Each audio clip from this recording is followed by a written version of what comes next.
Good morning students. आज का जो आपके लिए वीडियो बनाया जा रहा है वो बनाया जा रहा है फ्यूचर इंडेफिनिट टेंस के ऊपर।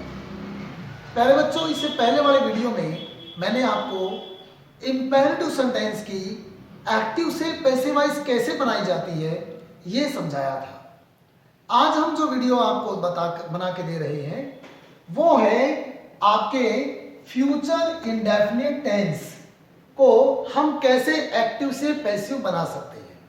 चलिए सीखते हैं। सबसे पहले हम बात करते हैं फ्यूचर इंडेफिनिट टेंस के सिंपल सेंटेंस के ऊपर। हमारे सिंपल सेंटेंस का फॉर्मूला है सब्जेक्ट प्लस हेल्पिंग वर्ब शैल या विल और प्लस वर्ब की फर्स्ट फॉर्म प्लस ऑब्जेक्ट। ये हमारा फ्यूचर इंडेफिनिट का सिंपल सेंटेंस होगा और एक्टिव वॉइस में होगा। अब हम इसके पैसिव वॉइस बढ़ाते हैं।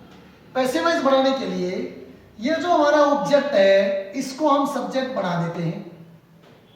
उसके बाद हम इस सब्जेक्ट के अनुसार हेल्पिंग वर्ब शैल या विल का प्रयोग करते हैं।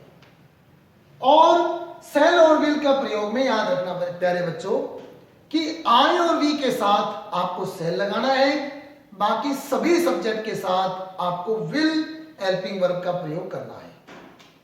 तो यहां हमने सब्जेक्ट लिख दिया है, उसके बाद हम हेल्पिंग वर्ब शैल या विल का प्रयोग करेंगे।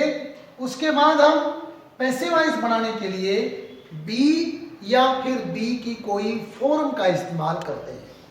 तो यहां पर हेल्पिंग वर्ब पहले से आई हुई है, इसलिए हम यहां पर बी का प्रयोग करेंगे।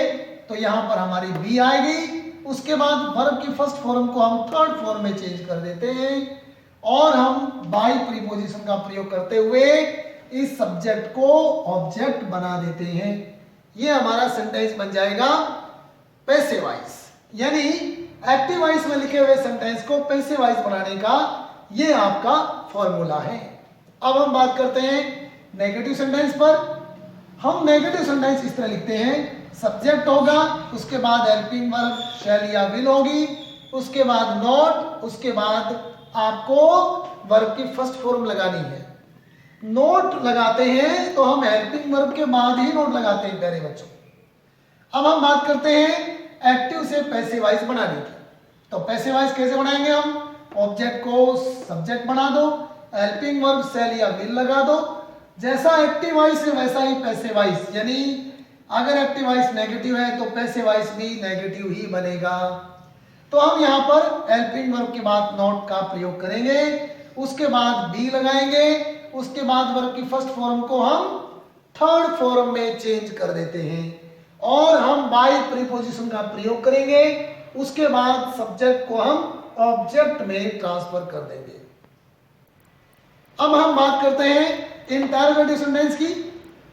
इंटरोगेटिव सेंटेंस में हेल्पिंग वर्ब सब्जेक्ट से पहले आ जाती है प्यारे बच्चों।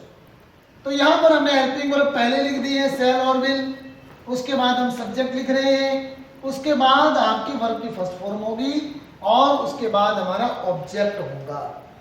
और अब इसकी पैसिव वॉइस कैसे बनाते हैं?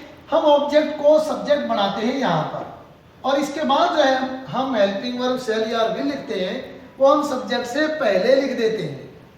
तो सब्जेक्ट से पहले शैल और विल हम हेल्पिंग वर्ब का प्रयोग करेंगे। उसके बाद हम लगाएंगे बी और उसके बाद ये वर्ब की फर्स्ट फॉर्म को हम थर्ड फॉर्म में चेंज कर देते हैं और बाय प्रीपोजिशन का प्रयोग करते हुए इस सब्जेक्ट को हम ऑब्जेक्ट बना देते हैं।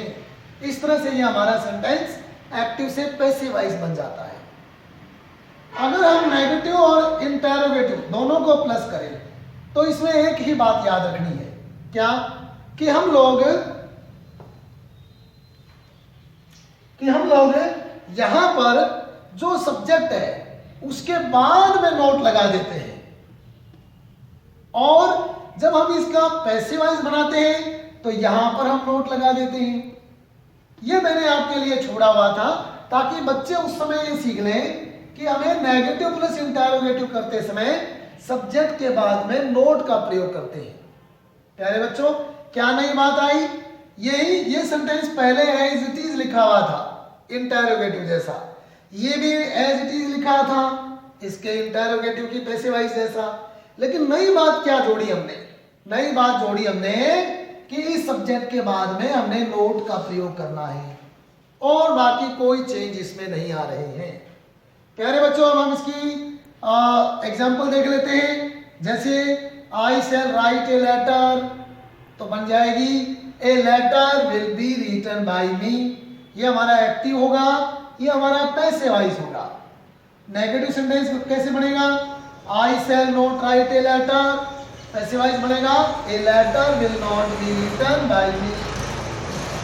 Interrogative shall I write a letter, passive voice बनेगा will a letter be written by me. और हम बात करते हैं नेगेटिव प्लस इंटरोगेटिव के, जो लास्ट हमने लिखा था। इसकी हमें इस तरह से पैसिव वॉइस बनानी है प्यारे बच्चों। शैल आई नोट, सब्जेक्ट के बाद नोट, यहां पर भी सब्जेक्ट के बाद note. Shall I note write a letter. अब हम बनाते हैं इसकी पैसिव वॉइस, यानी ऑब्जेक्ट को बना देंगे सब्जेक्ट। तो हमारा बन गया ए लेटर, सब्जेक्ट बन गया। इससे पहले हमने विल हेल्पिंग वर्ब निकाली, उसके बाद हमें लगाएंगे नोट, यानी यहां सब्जेक्ट के बाद नोट, तो यहां पर भी सब्जेक्ट के बाद नोट आएगा। उसके बाद हम लगाएंगे बी, उसके बाद हम लगाएंगे third form of the verb. यानी इस तरह से हम एक्टिव से पैसिव वॉइस बना सकते हैं। और इसकी एक्सरसाइज के लिए मैं आपको वर्कशीट भेजूंगा, जो आपको पूरी करके मुझे भेजनी है। Thank you so much.